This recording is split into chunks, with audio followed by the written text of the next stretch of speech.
Bago nga tayo magsimula ay make sure nyo lang na nakasubscribe na kayo sa ating channel at i-click nyo na din ang notification bell para updated ka sa mga susunod pa nating video. Ito nga ay matutunghayan natin ang mangyayari sa pagdating ng Black Bolt pagkatapos nila makarating sa kuta ng kalaban. Ipapalabas din dito kung paano nagawang buksan ng kalaban ang pangalawang pinto ng Underworld. Kaya naman sa mga ating sa Black Bolt dyan ay huwag na natin patagalin pa ang Let's Do This. Recap muna tayo mga kaibigan. Sa nakaraang episode na ay nakita natin ang paglalaban sa pagitan nila Zenon at Yuno. Nagawa nga magkaroon ng panibagong kapangyarihan si Yuno dito at tinatawag nga itong Skull Magic. At nung malapit nang matapos ang laban nilang dalawa ni Zenon ay nagawa nga makamit ni Yuno ang same stage gaya ng nagawa ni Noel. At yun nga ang naging dahilan kung bakit nagawang talunin ni Yuno si Zenon. At sa huling panel nga ay pinakita na nga dito na si Morris ay nagawang pahirapan si Captain Dorothy sa laban. Dahil sumalig na sa kanyang katawan si Lucero, kaya naman nagkaroon ito ng matinding kapangyarihan. Kaya naman ipagpapatuloy na natin ang nangyari pagkatapos makarating ng Black Bolt kung nasaan si Morris. Sa napakaagas na pagpasok ng ibang member ng Black Bolt sa kuta ng kalaban, ay makikita nga natin na malaki niya ang pinsalang ginawa nito sa paligid. At doon nga ay makikita din natin sa ekspresyon ng mukha ni Lotus na nabuhayan nga ito at nagkaroon ng pag-asa sa pagdating ng ating mga bida. At patuwang sabi naman ni Captain Dorothy na napakagandang araw ng siyempo ng pagdating ng mga ito dahil nasa delikadong sitwasyon na nga sila kanina ni Lotus. Kaya naman ang demonyong si Morris ay natuwa dahil nasabi nga sa kanya ni Dante na nakakaaliw nga ang mga mahika ng mga ito at mayroon din daw na dalawang artist stage level na salamangkero sa Black Bolt at ang tinutukoy niya nga dito ay si Secre at Vanessa. Umiyaw naman dito si Vanessa at sinabing familiar nga raw ang mahika ni Morris, ngunit alam niya nga raw na hindi siya kasama sa Dark Triad. At tinanong kung sino raw ito, kaya naman si Gudge ay sinabing wala na raw silang pakialam kung sino man si Morris dahil ang mahalagang araw ay ililigtas nga nila ang kanilang kapitan na si Yami. At dito nga ay gumamit ng mahika si Gray at biglang pinakita ang kanyang pagkasanay dahil alam naman natin ang mahika ni Gray ay may transformation magic na kung saan ay kaya niyang baguhin ang kanyang itsura. Ngunit dahil sa bagong natuklasan nito sa kanyang mahika nung nasa bingit ng kamatayan si Gudge, ay nagkaroon na nga ito ng bagong kapangyarihan na tinatawag na Fortification Magic. Ang Fortification Magic ay kayang baguhin ang lahat, hindi lamang ang appearance ito, ngunit pati na rin ang structure nito.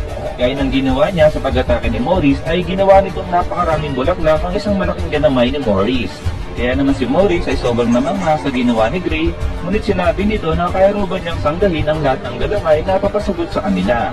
At doon nga ay natataranta na naman nga itong si Gray at sinabing kailangan niya nga raw ng matinding concentration dahil hindi niya raw kayang i-transform ang lahat ng mga galamay.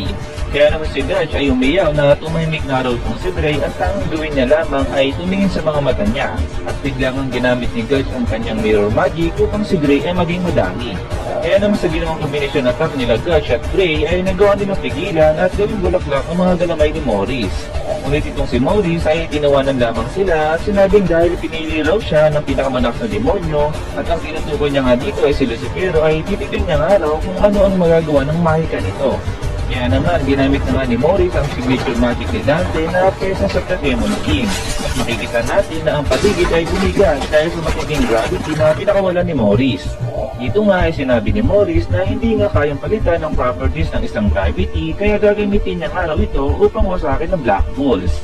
Kaya naman dito ay nagsalita na si Henry na noong sumugod nga raw si Dante sa kanilang hideout ay wala siyang nagawa upang protektahan ang kanyang kasamahan. At sa mga oras din iyon ay nagpakita na nga din si Gordon sa kanila. Hindi ang Gordon na ito mga kaibigan na natalo to sa laban niya. Leading aside, si Gordon ay bumalik na rin galing sa kalating taon na pagsasanay. Sinabing nagawa na raw niyang gawing gamot ang isang lason, kaya naman ngayon daw ay ang kanyang burst magic ay kaya nang gawing pampalakas ang mga sumpa sa isang nilalang. Doon nga mga kaibigan ay ginawa niyang pogi ang mahilig mag-imol-imol na hairstyle na si Henry. Habang sinasabi ni Morris na kaya niyang mamili kung kaninong mahika ang kanyang hihigupin, ay nagulat na ito dahil ang base ng Black Bulls ay unti-unting gumagalaw at nagbuo nga ito ng hugis kamay. Maya-maya nga ay umatake ng Black Bulls at boom! Pakul at solid ang tama na tinamo ni Morris doon. So ayun mga kaibigan, ang ginawa ni Gordon kay Henry ay ginawa niya pampalakas ang sumpa sa loob ng katawan nito dahil alam naman natin na ang lahat ng lalapit kay Henry ay nahihigop ang mahika. So naging extra Diyos or Cobra nga ang naging datingan ng sumpa ni Henry dito mga kaibigan. Kaya naman si Morris ay hindi makapaniwala dahil nakamit niya nga raw ang pinakamalakas na kapangyarihan at sa lahat ng kanyang naging eksperimento daw ay naging mataas siya na klase ng tao. Dagdag pa nito ay nagkaroon din daw siya ng talent upang maging devil host. Maya nga isang malakas na sapak ang tumama sa mukha ni Morris at dito nga mga kaibigan ay pinakita si Asta. At sinabing ikaw pala ang huling devil host na aming kalaban, scholar ng Diamond Kingdom. Dagdag pa ng ating bida ay wala nga raw silang pakialam kung sino man si Morris dahil ang masasabi nga lang daw nila ay ibalik nga raw ni Morris ang kanilang kapitan na si Yami. Sa next panel nga ay pinakita nga dito ang nakaraan ni Yami noong bata pa ito at dito nga isa pala siyang tagalabas o hindi siya pinanganak sa Clover Kingdom. Dito din ay nilalayuan siya ng mga tao dahil nga siya ay nagkakagay ng kakaibang mahika at ito nga ang kanyang dark magic. Ngunit kakaiba sa lahat ng Wizard King na si Julius sapagkat alam naman natin na namamanga ito kapag nakakita ng kakaibang mahika gaya ng ginawa niya kay Asta noong malaman niya na anti-magic ang power nito. Pinakita nga dito na noong unang pakikita nila ni Nuts ay sinabi nga nito na nagpapanggap lamang si Yami na bad guy. Sabi ito ni Nuts dahil nagkasama sila sa kalokohan ni Yami noong hindi pa siya part ng Magic Knights. At sa mga susunod na pahina ay pinakita ang kanyang memorya noong unang beses silang nagkakilala ng mga kapitan gaya nila Captain Jack, ang former captain ng Purple Orcas, Captain Nozzle, Captain Pugilion, Noriliona, Captain William at Captain Charlotte. Sumunod nga dito yung pag-uusap nilang dalawa ni Morgan at sinabi nga dito ni Yami na masayang araw siya sa pagpasok niya sa Magic Knights dahil nalalaman niya araw ang iba't ibang klase ng salamangkero. Ika pa nito ay maraming natatakot sa kanyang mahika, ngunit nung nakita niya araw ang mahika ng kapwa niya Magic Knights ay nagmukhang cute nga raw ang sa kanya. Tugon naman dito ni Morag ay nagtataglay daw si Yami ng kakayang maging leader at meron din daw siyang good judgment kaya naman bagay na bagay daw siya sa Magic Knights. Ngunit hindi sumang-ayon dito si Yami dahil mas karapat-dapat nga daw itong si Morel. At sumunod naman na pinakita dito mga kaibigan ay ang lahat ng kanyang memories sa lahat ng member ng Black Bulls. At maya-maya nga ay bigla nga dumilat dito ang ating kapitan na si Yami at bigla nga itong tumawa at tinanong sila Asta kung ganoon daw ba siya kahalaga sa mga ito. At tugon naman ng ating mga bida ay, "Oh Captain," at makikita natin sila na masayang-masaya sa pagkakagising ng kanilang kapitan. Kaya naman ang naging tugon dito ni Captain Yami ay ganoon nga rin daw ang kanyang nararamdaman.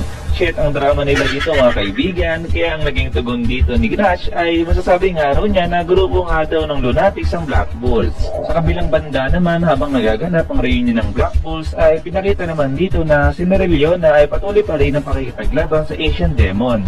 At dito nga ay namanga ang nakakakita sa kanya at sinabing hindi nga raw sila makapaniwala dahil meron daw palang Magic Knight na kayang lagpasan ang kapangyarihan ng isang Asian Demon. Kaya naman sinabi dito ng sister ni Captain Pugilio na dahil nga sa kanyang Hellfire Incarnate ay habang tumatagal ang kanyang laban ay mas lalo pa siyang lumalakas. At doon nga mga kaibigan ay nagpakawala na nga ng malakas ng mahika si Marie at boom! Pasakang ulo ng Asian Demon na sobrang kinugulat ng mga kulugo na nanonood sa kanya. Pagkatapos ng matalo nito ang Asian Demon ay sinabi nga ni Marie na kailangan lang araw niyang linisin ang papangulo habang pangiti nga ito naglalakad. Bumalik tayo sa scene nila Asta ay dito nga ay natalo na nga nilang tuluyan si Morris. Ngunit bigla nga nagsalita dito si Lucifero at sinabing binabati niya nga raw sila Asta sa kanilang mga ginawa. Ngunit ang pangalawang pinto na Underworld ay tuluyan ng nagbukas. Nagawa ng pabilisin ni Lucifero ang pagbubukas ng pinto dahil kinuha niya nga ang buhay ni Morris. At doon nga mga kaibigan ay ang pinuntingin ng tito ng lahat ng lower demo na sadyang kinagulat nila. Dahil inihigop pala nito ni Lucifero upang siya ay makalaya na sa Underworld. At makikita nga natin na nagkakaroon nga ng malaking limaw at nagawa nga nitong masali ng kastilyo ng Split Kingdom.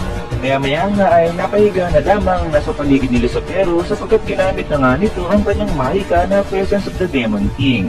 Ngunit ang member ng Black Bulls ay isa-isang ginamit ang kanilang mahika at doon nga ay ginamit ni Vanessa ang kanyang Fate Manipulation upang mailigtas sila sa kapahamakan. At sa Grey naman ay binago ang materyales ng kanilang hideout upang mas tumatag ito. Ang sinuportahan naman ni Gush upang mapabilis ang ginagawa ni Grey. At sa huli nga ay ginamit nila Henry at Gordon ang kanilang combination magic upang ang gravity magic ni Lucifero ay hindi tumalat sa kanila. At sinabi nga dito ng ating mga bida na kung sino man ang nasa harap nila ay wala nga raw silang pakialam. Basta umalis na nga raw ito sa kanilang mundo at boom, binigyan nga nila ito ng napakalakas na sapak sa mukha ni Lucifero. Ano kaya ang mangyayari sa pagkabuhay ni Lucifero? Magagawa kayang talunin ng Black Bulls ito. Ano naman kaya ang panibagong kapangyarihan na ipapakita nila? Kaya naman upang di mo makaligtaan ang susunod na mangyari, huwag mong kalimutan mag-subscribe sa ating channel at i-click mo na rin ang notification bell para update ka sa mga susunod pa nating video.